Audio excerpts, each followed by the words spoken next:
بسم اللہ الرحمن الرحیم۔ یہ اکمل شیخ پوچھتے ہیں کہ ابھی ارجنٹینا فیفا ورلڈ کپ جیتا ہے، لوگ مبارکباد دے رہے ہیں، اس بارے میں آپ کی کیا رائے ہے؟ کھیل کو کھیل کی حیثیت سے دیکھنا چاہیے اور سمجھنا چاہیے، اور اتنے ہی اسے اہمیت دینا چاہیے جتنی کھیل کی اہمیت ہوتی ہے۔ میرا خیال ہے کہ یہاں دو باتیں گڑبڑ ہو گئی ہیں، ایک ہے فیفا میں ارجنٹینا کو مبارکباد دینا اور ایک ہے قطر کو مبارکباد دینا۔ ظاہر ہے کہ مسلمانوں کو اس سے زیادہ لینا دینا نہیں کہ کون سا ملک جیتا ہے، ارجنٹینا جیتی ہے یا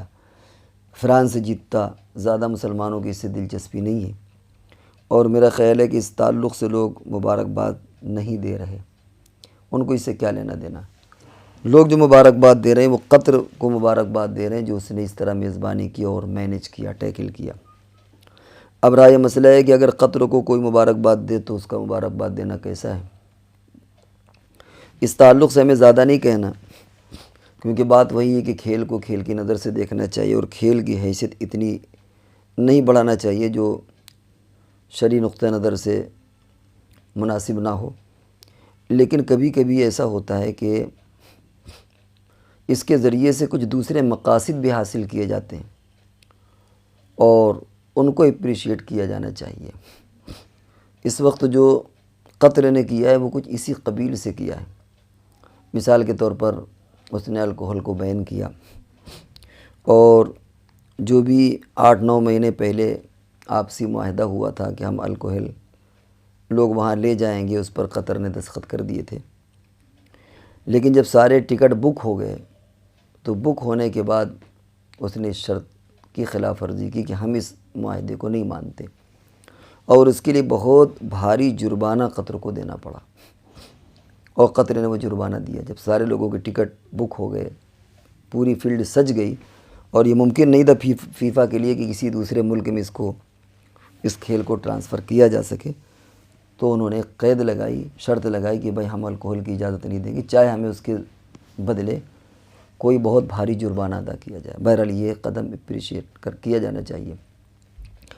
اسی طریقے سے وہ کپل جو شادی شدہ نہیں ہے، جنہیں ہم گرل فرینڈ یا کچھ بھی تعبیر کر لیں، انہیں پورے قطر میں اس کی اجازت نہیں تھی کہ وہ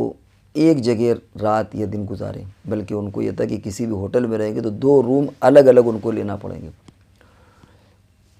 ان کا ماننا یہ تھا کہ ہمارے ملک میں، ہماری سرزمین پر بدکاری ہو، زناکاری ہم اسے برداشت نہیں کریں گے۔ ٹھیک ہے، آپ آ گئے، دوست ہیں، کوئی بات نہیں، لیکن ہمارے یہاں ہمارے ہوٹلوں کو اس طرح استعمال کیا جائے، قطر نے اس کی اجازت نہیں دی۔ اسی طریقے سے اور بہت سی چیزیں انہوں نے کتابیں بانٹی، اور ہر پلیئر